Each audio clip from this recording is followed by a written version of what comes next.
What's up, bass players? Today is a good day.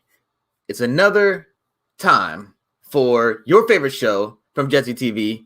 You know what I'm talking about. It's a whole nother. We got guest Quinton Godfrey on here, an amazing bass player. But let's get ready for this right now. This is whole nother grooving, 5-string slapping, bass line dropping, finger thumping episode of.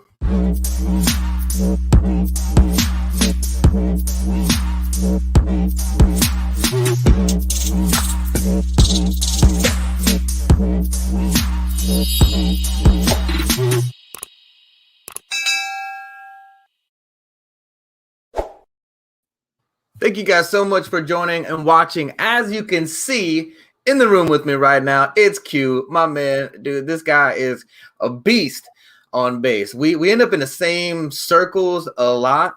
And either he'll be watching me play bass or I'm watching him play bass. And all I know is every time I see him come in, like if I'm not playing for a gig and I'm just hanging out or doing something else, every time I see him walk in, I'm like, oh, the bass is going to be good. And I'm not going to be mad that I'm not up there. I'm going to actually get to enjoy the bass in this thing right now. So this is Q. We actually ran into each other a couple weeks ago. I was like, bro, you got to be on this show.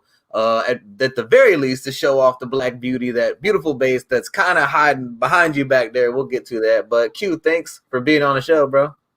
Hey, man, thank you for calling me, man. And something to come up on the Let's Talk Bass. So that's it. Go.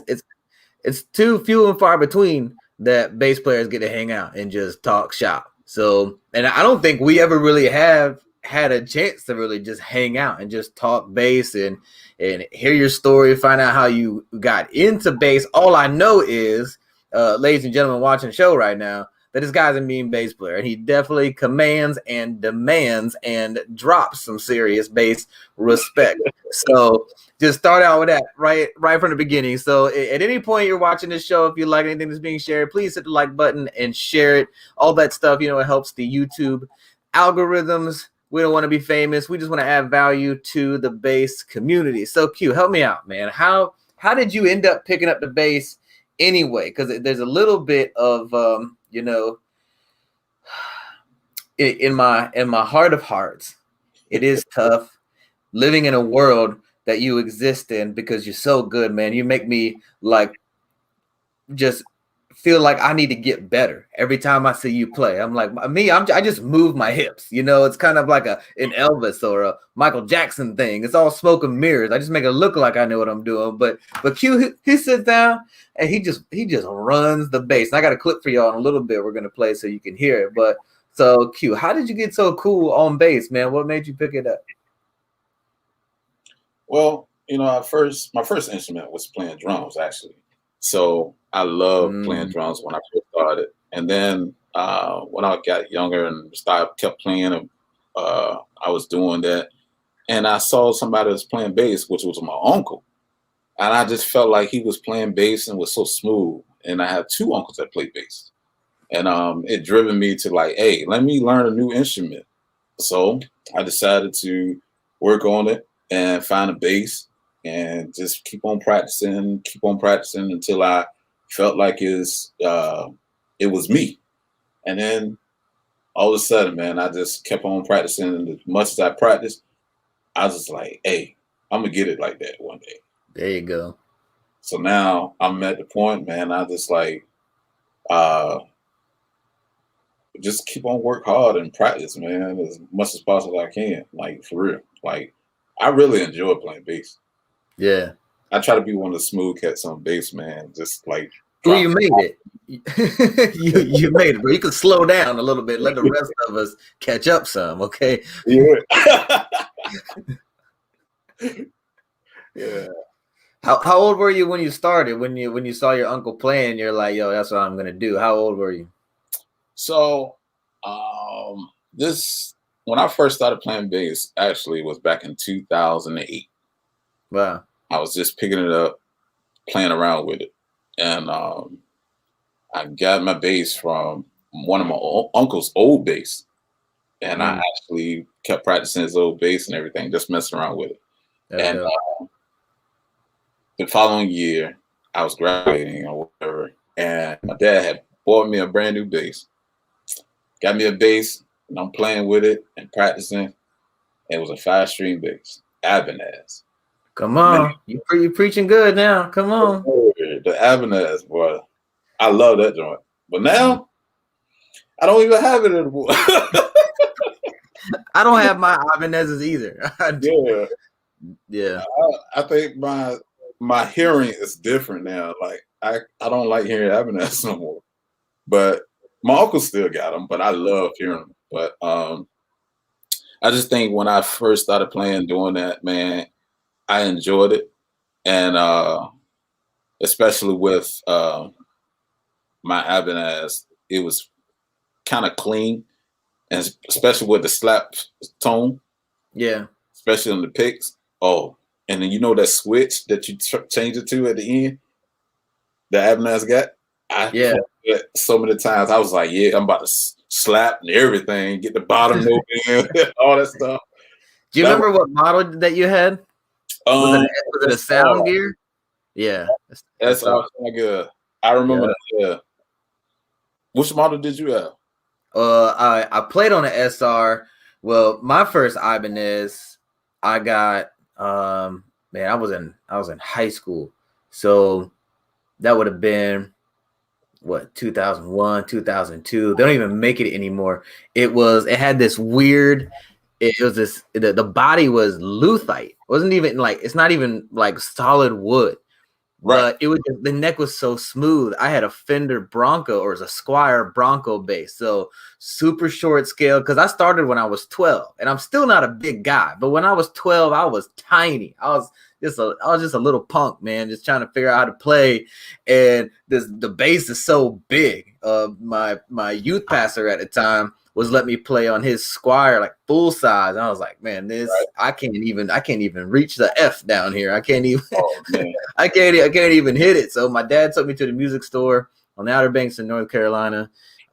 He bought me the smallest bass. It probably was because it was the cheapest one, and he was trying to figure out what I was even gonna do with this. But it was the smallest, cheapest bass we could find. I ran that thing into the ground, and when it finally gave up on me, my dad was like, okay, you definitely wore that thing out. I'll buy you another bass. So he spent like $450 on this Ibanez. I didn't even play. I found it online, ordered it. I still remember when it came in. Oh man, I was like a kid on Christmas, and I played the snot out of that bass, but it ended up getting stolen out of my car when I was 19.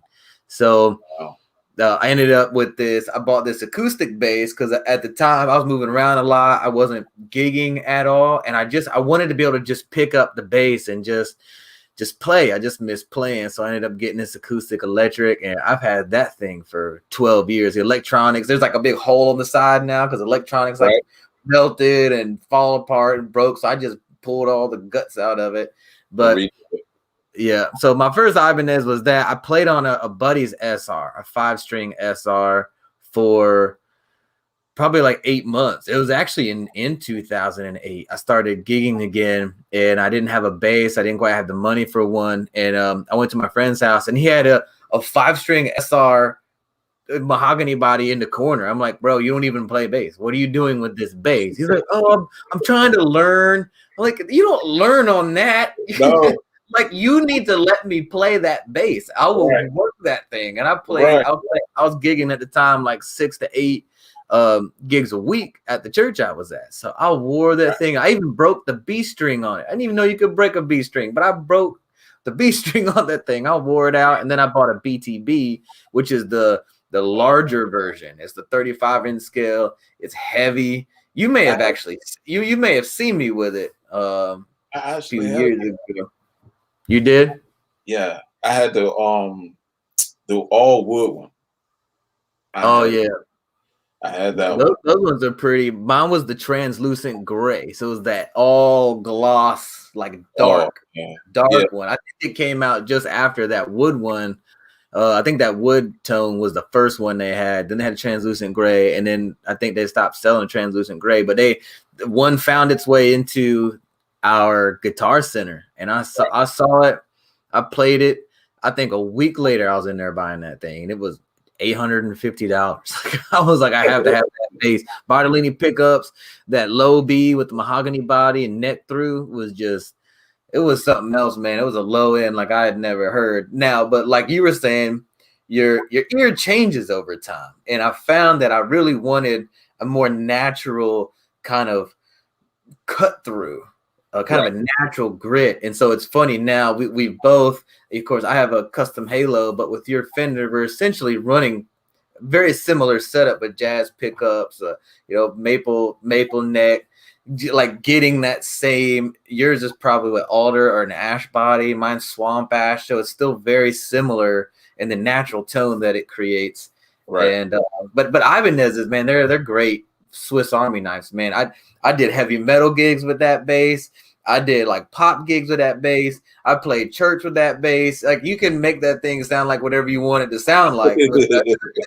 Yeah, man. I just feel like the same thing. Like, you'll beat yourself, man. You talking about me? Man, it's fun. I really do love bass. And one thing I love about talking to other bass players is that for years, I've heard people say, man, when you're here, I know the music's better, but they don't really know why, because they don't really notice. Most people don't notice bass. They don't notice the bass line. They can't tell me back what I did. Most of the time I come off stage, be like, oh, you were playing guitar, right? Yeah, sure. Right. Oh, you're a guitar player. Yeah, that's fine. Just slightly hurtful. Oh, man.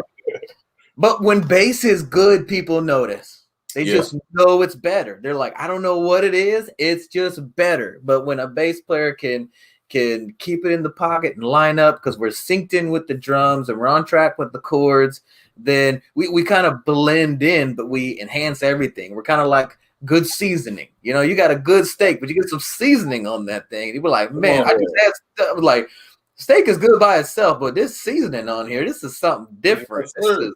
That's good. But then when it don't taste good, add the 81 and 50, the 57 to it. Yeah, the waitress be like, "You want any steak sauce?" I say, "I hope not." That's what I tell her. I say, "If I do, we got bigger problems." Right. You're gonna be taking a steak back if I gotta have some steak sauce. But let me share this clip so the people can hear you just grooving real quick. Man, introduce this. Let me pull this in here. I'll figure this out somewhere. Here it is. All right, guys. So excuse the quality here. You can tell somebody was doing a story on Facebook, but this is raw and real. This is how you know this was not manufactured. This is straight real. It's genuine. This is me playing with my uncle, man. This is going to be fun. Yeah, so is it your uncle together at church? And your uncle's playing guitar. Yeah. All right, I'm ready. Let's hear it.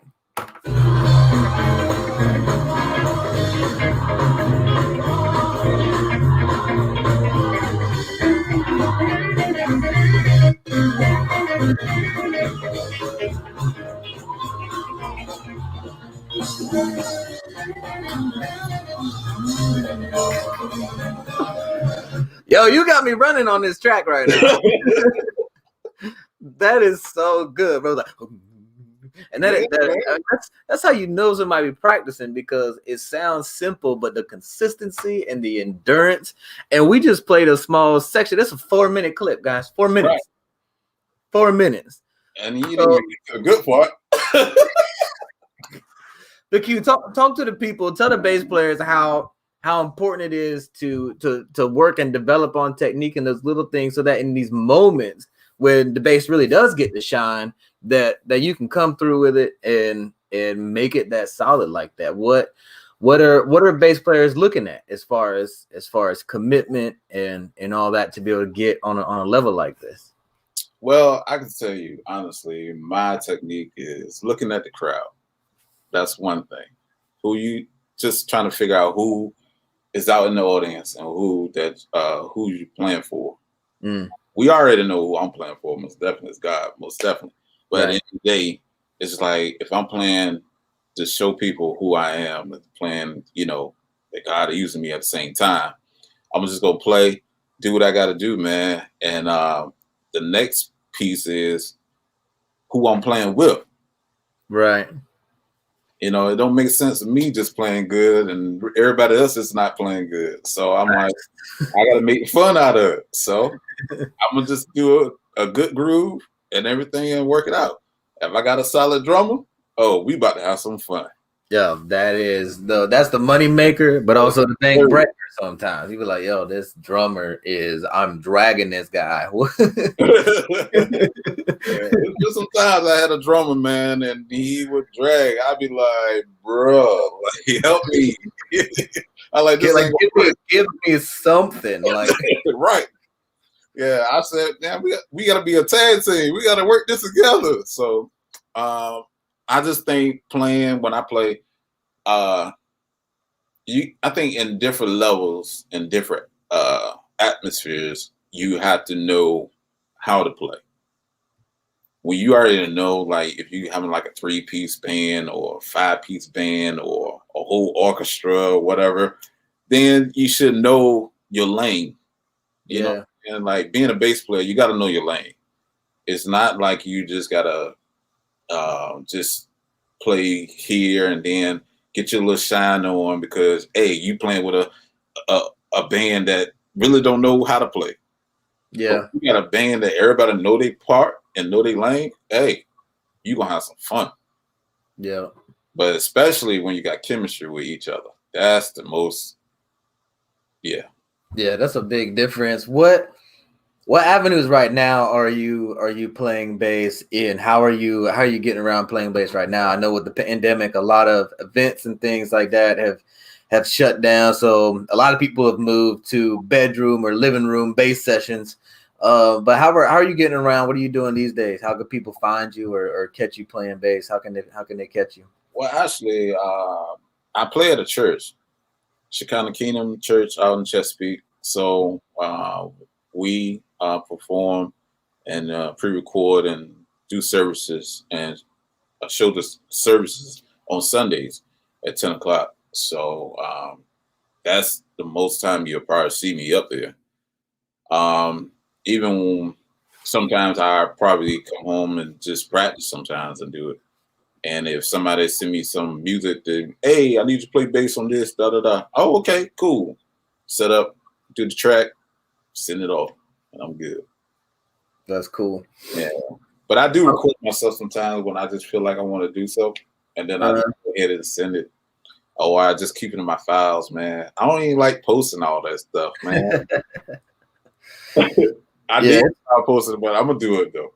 Yeah, you probably should, man. I don't even do that much. I spend more time posting pictures of other people's basses and stuff like that because I like seeing what other people are doing, other stuff out there.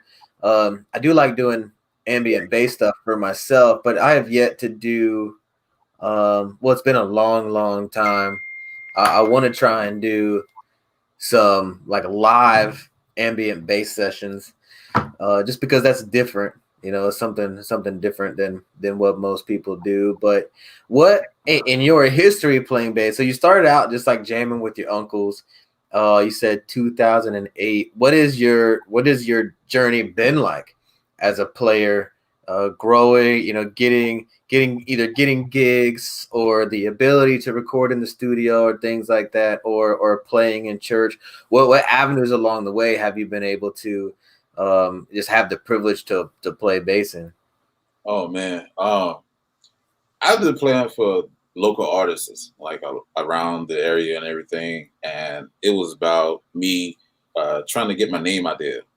And I think for me, I was just doing gigs here, getting gigs there, and it's like when people heard me, they was like, "Man, I like you playing and all that stuff." So they would like call, "Hey, can I get your number?" and all that. And it was more like the more the face or more times they see you, they will like want to call you, because the way your style and the playing and everything. So that's what I did, man. I tried my best to put my name out there and, show them that, I can do the job if you need me to. So I've been playing for like different churches, various artists, even when it came down to some gospel artists came in town. I did a couple things sometimes. I think some of my friends that call me, hey man, I play for such and such artist. I'm like, oh man, cool. And I'd be nervous though, because I'd be like, I don't want to mess up. Right. But that's man, but that's just me. Like I always want to make sure I was trying to be that person that stayed big on being clean and doing that. So no, that's cool. I had a similar thing that happened. I have played for local artists as well, and then different friends of mine who, like, there was one guy I was traveling with. He was also a worship pastor for a church, and he had a lot of connections inside of Nashville and even around Atlanta with different famous Christian artists. And there's this guy that came in town. His name Grant. I want to say Grant Norrisworthy or something like that. He was the bass player for an older but world famous Christian band called I want to say Sonic Flood. Was it Sonic Flood? No, not Sonic Flood. Yeah. I always mix it up. I always want to say Grant Norrisworthy. Yeah, here he is. CCM, the contemporary Christian music world, has a Grammy nomination, a Dove Award. He was in the Paul Coleman Trio, and Sonic Flood. So this guy, it's a great artist. It traveled the world. And Sonic Flood, lots of worship songs that we've seen have been on the radio were by Sonic Flood. He played bass for Sonic Flood, right? So this guy, he's played bass all over the world. He's coming to my buddy's church to do a concert, but wants to use their team. And so my buddy's like, what I'm not going to do is have a bad bass player play bass for this world famous bass player. So he calls me and he's trying to tell me who this guy is and all this stuff. I'm like, okay, hold on. Time out. Okay. And he sends me a songs that this guy has written. So this guy has written his own music, and meaning he wrote the bass lines. Right. And you're asking me to play his bass parts for his concert. Yeah. And you don't have tabs, you don't have a chart, not nothing. All you got is an MP3. Right. So guess how much time I spent on that? A lot. and it wasn't a simple bass line because my man's a bass player, and it was good. But what I loved about it, though, what I love about playing other people's songs where the bass is good and unique, I always learn something because it's always a technique or a different thing that I wouldn't have thought of doing. Like, oh, I didn't know you could even go there after that. Or in this case, I wouldn't have thought to do that because all of us bass players, we have our own kind of style, things that we kind of default to. But as we're learning other people's music and stuff, especially playing different genres, and when I play, anytime I play something out of the gospel genre, I came primarily out of CCM. I came from an old school, primarily white Baptist church that sang hymns. Gotcha. That's what I grew up in. Okay. And so when I was 12, we started the first contemporary Christian worship team, CCM team, in our whole county. And my church didn't have a bass player, and I had just picked it up. I'm 12 years old. So it was a bunch of older white people, and me going around to all these churches in the area that all they mostly do is sing hymns. So that's how I started. But so when I started playing more gospel stuff and learning, like, go to the 2 and then doing runs, and I still feel like a fish out of water in gospel, but being able to bring that technique into how I naturally play, even CCM music, been able to create kind of a blended feel or kind of spice things up or or just it's given me another level of dynamic almost to keep in my back pocket, because we're playing this, 1 5 6 4, but I can go from the 6 to the 7 and then the 4 and then the 1/3. So you start learning and getting some ideas on some different things you can do to really work with a dynamic when you're grooving with a good team. Right. Man, I'm gonna tell you this. This is a story I can honestly say. I've been in the same predicament you actually was in when it come down to an artist. I was called to play for a gospel artist one time, and I had to be at a rehearsal, and it was the rehearsal the day before that the concert was. And I got called, and I was like, what music are we doing? And I had to learn 8 songs. Yes. And I'm like, oh, this is not gonna work. But I had to just, push that scaredness to the side and be like, hey, Q, you got it. Just be you, do your part, and do what you gotta do. If you're not good in this piece on that music, just write it down, go home, study it. And if you gotta do that voice memo, record it, record yourself, go back and do it. But honestly tell you, that night, I guess everybody enjoyed what I did. I just know I had fun that night, man. Yeah. We had some fun that night. That was good. That's me sometimes doing that find the note bass line. You're like, there it is. Found it. It's like, man, that run you did. You'd be like, oh, that one when I was scrambling. At least I stayed in the key while I was trying to find it. Trust me, it works every time. All I know is a whole half. And as long as I stay in there, we can find something. Right.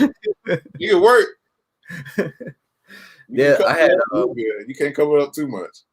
When I first started playing bass again, so my first Ibanez got stolen. I was 19, and I picked up this acoustic, and I was playing on that. And I started going to another church here called Wave Church. I know you've heard of it, but it's a large church. For those of you that are watching, it's got like a 2,500 seat auditorium. It is their main campus, and it's one of those churches that's a multi-site. So they've got other campuses that are smaller, and they actually have a school there for ministry. And I had just started going to the school. I was working on cars and going to school for that, but I started going to school for that at Wave Church, and I didn't know like anybody, and somebody had told me about a birthday party, so I just rolled out, just trying to meet people. And there was a piano in the corner of the room, so I just started playing on the piano because people were just hanging out. So I just kind of was playing on the piano, and this guy comes over and he's like, do you play piano? I was like, no, I do, but I'm really a bass player. He's like, oh, hold on a second. He goes out the room and comes back with this girl and this other guy. And turns out the guy that I was first talking to is a drummer. The girl is a singer and piano player, and the other guy is a worship leader at the Richmond campus for Wave Church. So Richmond, for those of you that know, is like an hour and 45-minute drive from where I am. And they're like, man, we really need a bass player. Would you be willing to drive to the Richmond campus on Sunday and like do a tryout? I was like, yeah, sure. The only thing is I don't have an electric bass. So like, oh, well, the church has one that you can use. So, all right. So this was a Friday night. So that Sunday, 2 days, like just 2 days later, I drive an hour and 45 minutes all the way to Richmond. And the first thing, the drummer and the worship leader got the car, and they're like, we didn't expect to see you here. I was like, I told you I was going to come. And I just jumped in. They didn't send me any of the songs. So I showed up and was like, what songs you guys doing? So I jumped into their rehearsal and was killing it. We were vibing. We were jamming. Everybody's, grin was ear to ear, like, yo, this is good. But I hadn't even seen or met the pastor. He didn't know me from nobody. And so he had to kind of scope me out and make sure I was a decent person, that I wasn't just running around trying to get on stage for weird reasons or whatnot. And so I started playing for Wave Richmond, but A few months later, I was driving to Richmond. Nobody at the main campus where I was going to school knew that I was even driving to Richmond and that I played bass, except for one guy that came to visit from the main campus. And he found out I was in the school, and they were having a concert for women at the main campus. And he texted me the night before. The concert's on a Wednesday morning. He texted me like Tuesday night. I'm talking about like 10:30 at night. And he's like, "Hey, you play bass, right? You play bass?" I was like, "Yeah." He's like, "Okay, I thought I remembered you from Richmond, and you're going to the school, right?" I was like, "Yeah." He's like, "So, you'll be around tomorrow. Can you play for the women's concert?" I was like, "Sure." Can you send me the charts? What songs we're doing? Sends me nothing. Okay, so I show up the next morning to the rehearsal time, and they're doing 4 songs and doing a 5th song that's like an item. That's not a normal, like, praise or worship song. It's a, popular song on radio. I call those curveballs. Yeah. Cute. I had not heard not one of these songs. Right. So and I didn't have enough time we didn't have enough time to like go through a full rehearsal. So all I had was my acoustic with me, because the Richmond team had their own bass. So I had this acoustic electric, and that's what I had with me. So I'm like behind the stage looking at the charts and listening to the songs, like trying to get a feel for what these are. Right. And when I got to the item or the curveball, I didn't even have a chance to listen to it. I just have the chart, and it's just like, just follow my leads. I'm okay. So I get up there, we do the service, we do the item, and the item was like grooving. So I'm kind of moving around on it, doing some stuff, and we get done. And the assistant worship leader there for like all of the campuses, he catches me outside in the parking lot. And he's like, "Bro, you're a pretty good bass player. You've been playing for a little while." I was like, "Yeah, I've been playing a little while." And so he asked me what the deal was and all that, but he was like, "Man, in that item, you were killing a bass line just like it is in the song." I was like, "Oh, word." I never heard the song. I was just winging. I guess whoever wrote the bass on that song and my mindset was just filling in the gaps. Right. Trust me, man. I know how it is. I still can't tell you what the song was or what it sounded like. Real. I made it through. I just survived, and we moved on to the next one. Yeah, I could be honest, man. I've been to certain engagements where it was like I didn't know what we were doing. And sometimes I like that, because that means it gives me open range to do what I want to do on bass. And I love having those moments, man, when you like, "Hey, we're doing this. All right, put it in a C sharp. Cool. All right, let's go. Like, we about to have fun." Yeah, I love those moments, man. It's like, but if it's like set in stone to say we doing this song, we got to do it this way, do it this. I'm like, oh, yeah, it get me bogged in sometimes. But I can get out of it if I got a good drummer. Yep. I just work. I don't mind, people, they want me to be in the box, but what I'm going to do is explore all the corners in the box and see if the walls can stretch is what I'm going to do. I'll be like, I see these walls, but they stretch a little bit. Yeah, they stretch them out. But I see where you're trying to go. I see what you're trying to do. I like to push my luck, though. Huh? I like to push my luck and just stretch them all the way out. Yeah. We just watch them sweat a little bit. Right. Yeah, it's good though. But when it's right, it's right. And when it's good, it's good. And what I figured out, even as an executive in the music industry, we my music company, we produce songs specifically for radio. And I make this joke in the studio all the time that I get paid a lot of money to play whole notes. Right. In the studio. Right. But live feel is so different. And I love that it's different, because you get to, you're in person, so you get to bring energy, but I think there's also a lot more room to do more on bass. You got that live, the drummer's live, the bassist is live, and everybody's feeling it. You're not just hearing it, but you're feeling it. And what one thing I love, I know when I go to concerts, I love when I feel like what's being presented or what I'm experiencing is something unique and almost exclusive and better than the actual song. So I love driving experiences, encounters like that, and walking away from a song like I've I've played this song before, but I've never played it like that before. Almost every time is different because either the drummer or the team is different or the environment is different. It's just different, and you're just working, with all these pieces and parts. And I think that's part of what makes a good bass player is you like what you're talking about. You really pull all the pieces together, and when all the pieces are different, then you got to reshape and move around and do some stuff different. Yes, sir. I love it, man. At any aspect, when I can just do what I do on bass and just enjoy, I just love playing it. And when I mean I love it, I like it when there's no boundaries. I just like, hey, let's groove. Like, let's go. I don't like to be a good idea. Pocket sometimes. You should put out an album or at least do something where you're just jamming on YouTube or Spotify or something and just be like no boundaries bass and just go for it.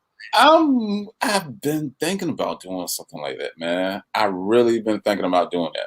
I haven't made the decision yet to come out with something, but I've been working on something with a couple of my friends. Okay. But with you saying that, I might just go ahead and push it out. I'm telling you, man, something done is way better than an idea that never gets implemented. Even if you start and then you start to shift it or figure it out along the way, right? You just get moving, get going. I bet there's a lot of bass players, including myself, that would benefit from not just watching you or hearing you, because hearing stuff always gives you new things. Like our ear is what adds to our own canvas. When you hear something, you're like, "Ooh," and I want to mix that in. Just this past Saturday, I was doing a gig at a place that I played at tons of times before, but I was working with the band leader, who is also a guitar player. He's a piano player, and he's a great producer. He's a sound engineer, so he's got a really great ear.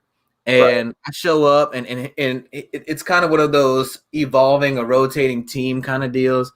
So there were some people I had never played with. There were some people that I have played with. So this particular mixture was different. And my buddy was telling me, he's like, "Hey, on your tone," he's like, "You have drive in your tone, right?" I was like, yeah, I do. I actually have drive always on. It's just enough because that kind of that high mid area, I love when it cuts through. Bass, you can feel it down here, right? But I wanted to also cut through the mix in that sweet spot that nothing else is really in. Especially when you slide high before you start to hit like a build or something like that. Man, I love it. But he was like, with what I have going on the stage, and they were going to record this too and stream it. So he's like, "Can you give me more drive? Can you make your drive just turn it up?" So I'm like, "Yeah, sure." So I plugged in an amp so we could at least kind of hear it while we were tuning the sound, because everything was just plugged into the house with in-ear monitor. So I plugged into an amp, and I started dialing in on my preamp some more drive. And honestly, Q, I put more drive in it than I probably would have ever felt comfortable with the type of music that we were playing. Gotcha. But he was like, "Yes, that's it." And so we did a little bit of rehearsal. He recorded it, and then he played it back for me. And I was like, "Oh, it sounds so perfect in the mix. It sounded amazing mixed in." So I was like, I never would have done this.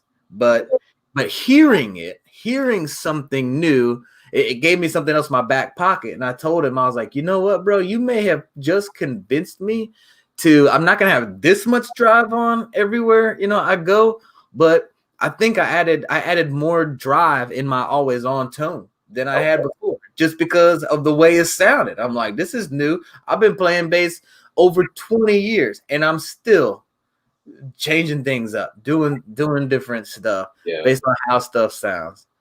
Hey, your ear tone change, man. Mm-hmm. What I mean by that just like with my bass, my Black Beauty, I changed the preamp in it, Get man. it out here, man. Let's see it. Let me see that thing. Let's see. Show the people how pretty it is, guys. We ended up in the same room. It was a couple weeks ago. I was like, "Oh, Q's on bass. It's gonna be good." But what I noticed, I was all the way in the back of the room behind the soundboard. He pulled his bass out, and I was like, "Yo, I gotta go look at this thing, man. I gotta go look at his bass. That thing is pretty. What is it? Tell us."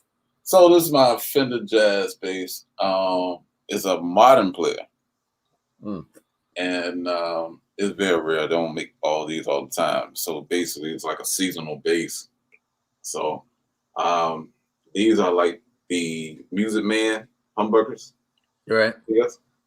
And the preamp I changed and got the J Retro into. Oh, yeah, that J Retro is no joke. I was telling you and the audience, if you guys have seen this show, you may have seen my custom Halo Guitars bass that has EMG jazz pickups on it, and it's got the EMG preamp. But my original request to Halo Guitars was that J Retro.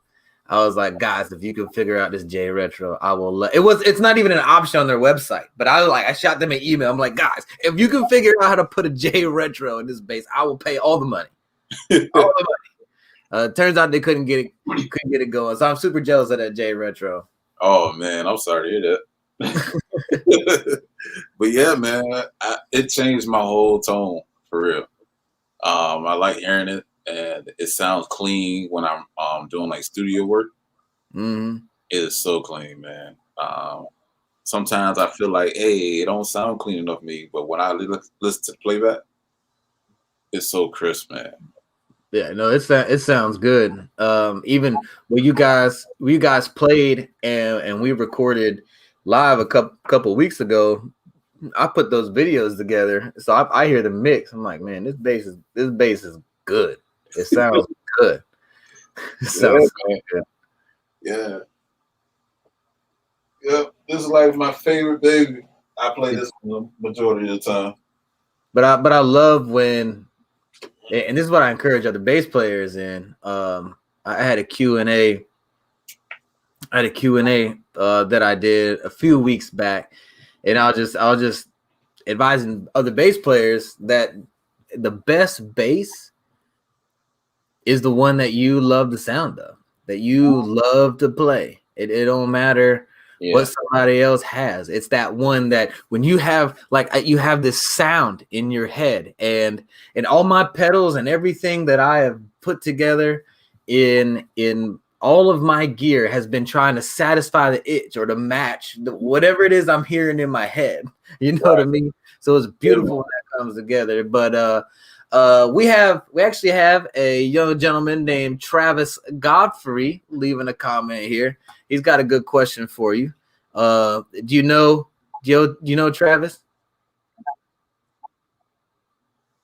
That's my little brother. That's your little bro. What up, little bro? Yeah, so he's saying, who is your biggest inspiration besides him? Of course, you know. Let's see. My biggest inspiration, man. I get inspired to listen to my uncle, man. That's my guy. His name is Willa Riddick. He's like one of my idols, man. I look up to him, listening to him play and see how he walks, and just having that feel of licking and playing and doing all that, man. That's my dude. Like, and then of course I have friends that I've been playing with that I've learned too. Like I have my brother Alan Reeves, AJ Knight, and Spratt all in Richmond, and CJ Mercer all in North Carolina and Charlotte. Man, it's so many that I can name. And now I got a young guy that I looked up to too. That is like, when I hear him play, I be trying to do his licks and everything. Yeah. Who is it? And this guy named RC, man. Okay. He's a bass player, and that dude. Is he around here? No, he's up in the DC area, man. Okay. Yeah. He's real good, man. He plays, and sometimes I be questioning, trying to figure out who he is. Like, what is that mindset, dude? But he can play though. Man, I have to stay off of watching people playing bass on like YouTube and Instagram and stuff, because it just makes me feel like I don't know nothing sometimes. Like I know my world, and I do my world okay, I feel like. But man, there's so many talented people out there that I watch and hear them. I'm like, yo, I am easily 10 years worth of practice away from what these people are doing. Like I picked up bass and have figured some stuff out, but I feel like there are people that are just super talented. I've just worked hard. I've got natural timing. And when you start, you play enough, you start to hear some things. I've just been doing it for a long time. But I look at people that just a couple years in could just blow me out of the water if we were to do some like a bass face off, like a bass off or something. I'm like, yo, I'm not even gonna try to compete. I'm just gonna put on some delay and reverb and make people go to sleep with ambient bass. Ooh, tell me about it. Yeah, man. But it's cool to see how people take the bass as an instrument and express themselves. And even, you know, what I do through ambient bass is almost like a whole left field. And, you know, a lot of people even think it could be done or never would have thought of it. But the way that other people like Victor Wooten express himself through a bass, I'm like, yo, and I want to encourage other bass players out here, just like Q was talking about in his world and the people that have inspired him. Don't get pressured into trying to compete or be something that you're not as a musician, as a bass player. And I talk to music artists in general all day long, and they tell me, how many people do you want to reach with your music? Oh, I want to reach everybody. Okay, but Starbucks isn't going to reach everybody because they sell coffee. Not everybody likes coffee, but people that love coffee, you know what they're going to do? They're going to love Starbucks. So you got to figure out what it is for you. Really is the type of audience, the people that you really want to connect with, and then be true to that. Great. Like, you can play every genre. Fantastic. But to cut through the mix, okay, of all the voices out there, of all the people doing stuff, what's going to set you apart? What's going to help you stand out? And so, like, Q, we got friends that I'm sure if they were trying to figure out what bassist to call, me or you, it'd be largely dependent on the style and what they want out of the bass player. And the good news is they'd be able to make a choice between the two of us because they know who we are. They know what they're going to get when Q plays bass. They know what they're going to get when I play bass. So depending on the style, and I'll be like, and somebody will say, hey, I got this kind of gig. Yeah, I'm like, nope, get Q. Find somebody. Like, that's not my jam. And I'll be sweating trying to figure something out. And I'm not going to be able to feel it because I'm going to be too worried about it. Right.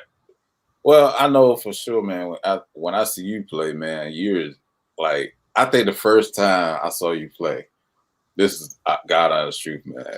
When I first saw you play, I was like, this dude, yeah, he brought creativity to the bass. When I see you dancing and all that, I be like, bro, yeah, that's what I'm talking about. Yeah. So when I first saw you, I was like, dude, this is nice. But me, I don't know. I just stand there, do my play. And I was like, that's Jesse. So you never just say, hey, Q, why you don't dance? I'm like, I'm not Jesse. I'm Quinton. Yeah.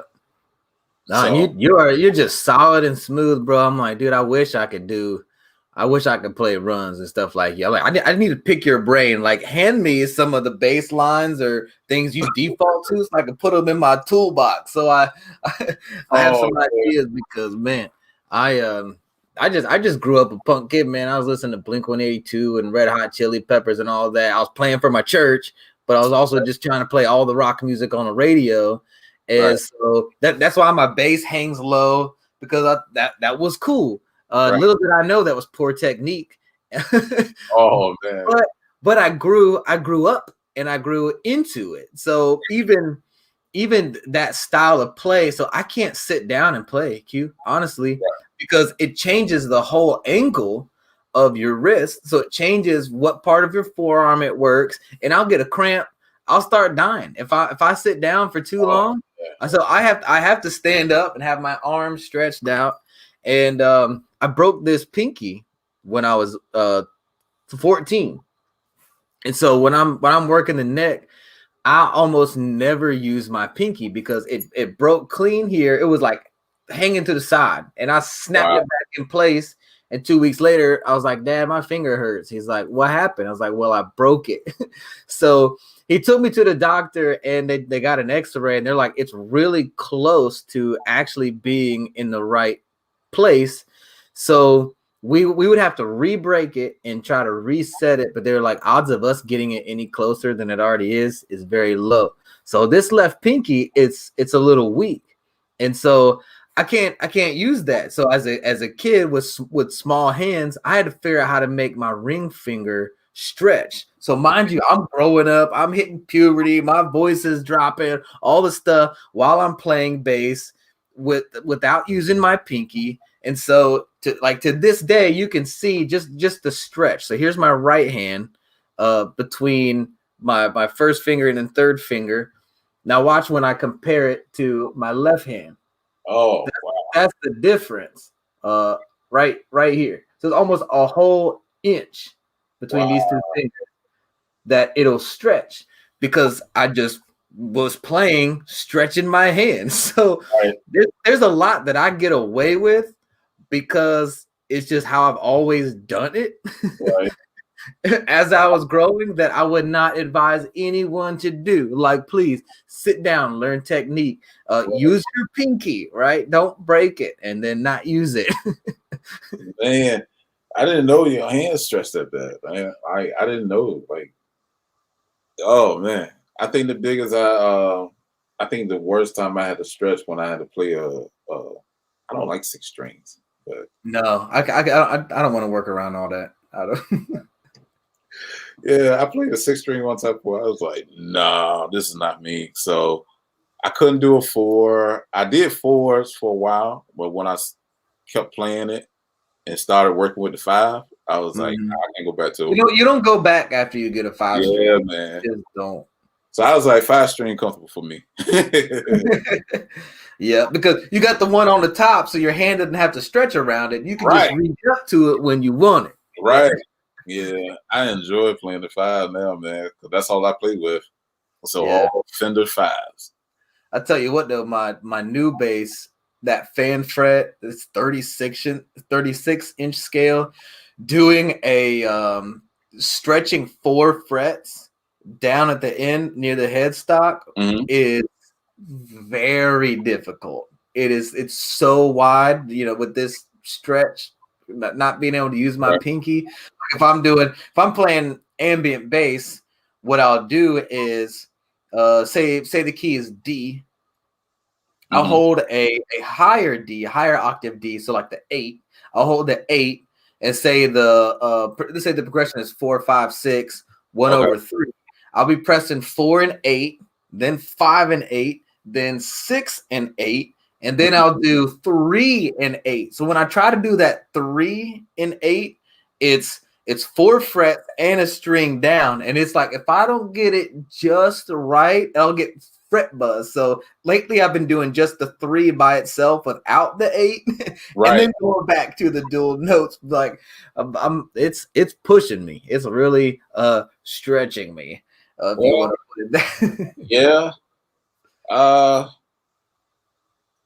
I know I use like my index and my ring finger, And I use that a lot when it comes down to doing like say I'm doing a 4, but then I use it as a high octave for my ring finger. Right. I like to stretch that and keep it, and then use extra lines in between that. Yeah. I'm actually glad you mentioned that, because that's probably, as I was growing and practicing, how I really developed this stretch. What I would do is anytime I was working on a song, rehearsing a song, or just practicing, anytime I hit any note, I would also do the higher octave. I forced myself to just and just the string, the finger style, just work this. So in my rehearsal or practice time, I would overplay like crazy. It's like, let me sprint and sprint and sprint so that when I go for a jog, it's easy. So I would jump around, and I'm singing the song, and I'm overplaying so that when now I'm on stage and we're actually playing, it feels like a walk in the park. Oh yeah. I like especially when it comes down to playing chords too. Like I like to stretch the finger out and do that little extra chord length. And then it's like when you stretch it from the top to the bottom and then do them extra chords and all that, it's like, especially if you do it in the right place, in the right spots. Yeah. That's definitely a technique you have that I don't have. That is something that I don't even know. I don't even like bass chords. I don't know. Ambient bass technique, I made up based on what I wanted it to sound like. To this day, I can't tell you what a bass chord is. I can't even read actual like sheet music, to be honest with you. There's a lot that I get away with. Me either, man. So don't feel bad. Them symbols you got on the wall, I don't know what they mean. Yeah, I'm used to my ear. Yeah.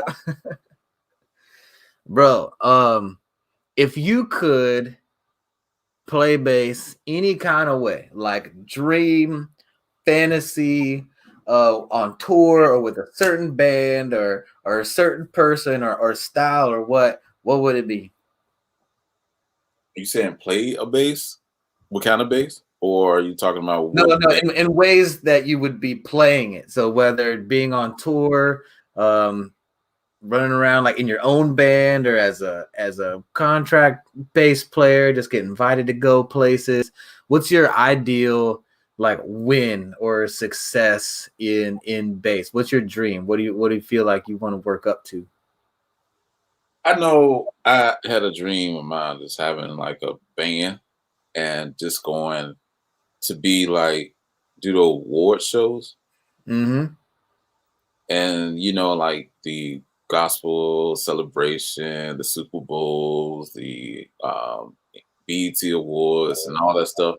Yeah. Just a live band set and do all the music. And it's just like, hey, me and all my friends can knock all that music for you with no problem. Yeah. And like having the right people and the right team that can just like work with you and work it out and just do that. I always thought about doing something like that, and then all of a sudden I just hear about all the bands that do it.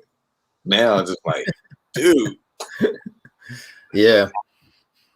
That would be so much fun though, to be like a house band that when people come in traveling or stuff like that, you just get to play with all kinds of different people. That's me. I get bored too fast, man. I wanna go different places. I want to play with other people and all that stuff. And when I was playing at Wave Church, I had some pretty cool opportunities because they had a lot of people coming through. I used to even drive.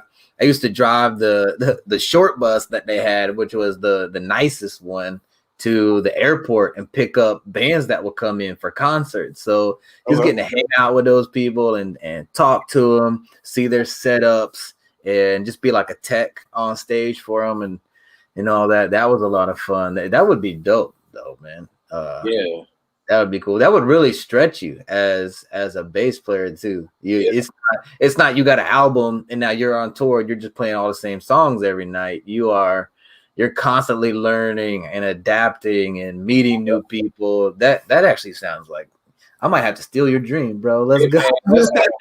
That's connect, man, for real. Because at the end of the day, who you say that the artist heard you that night playing for them, probably say, hey, I want that same band to travel the road with me on this tour.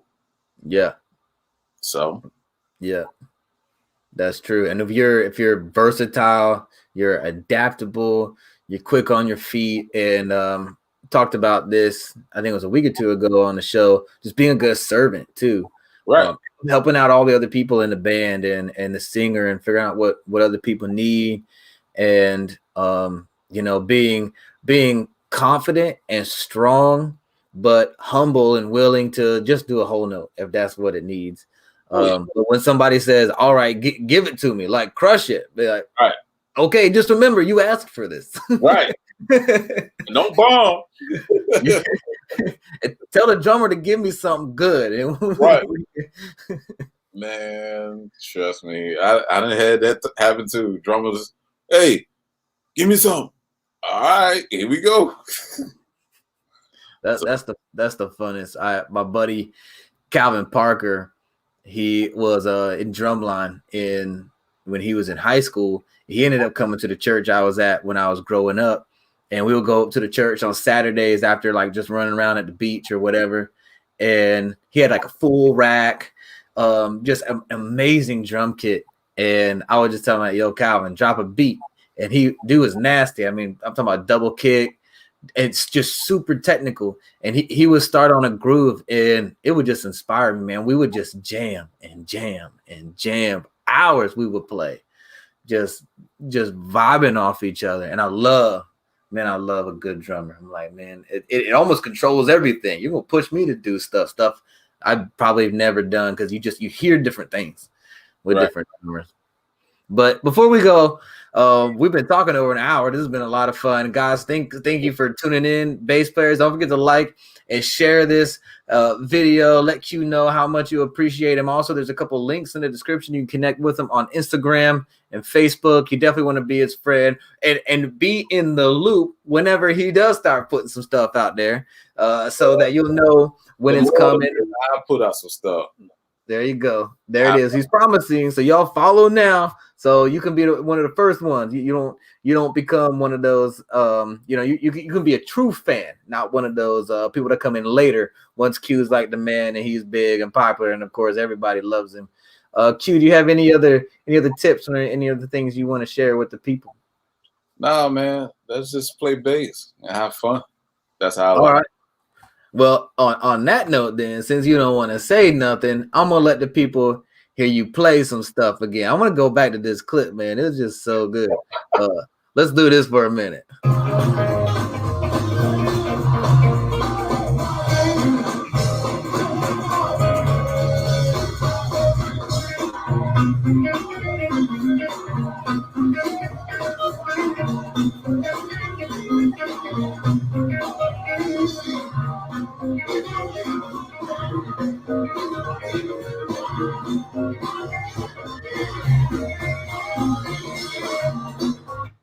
I might have to keep that for myself later. But you got Tammy Williams saying hi, cuz. So proud of you, so talented. Keep doing what you do best.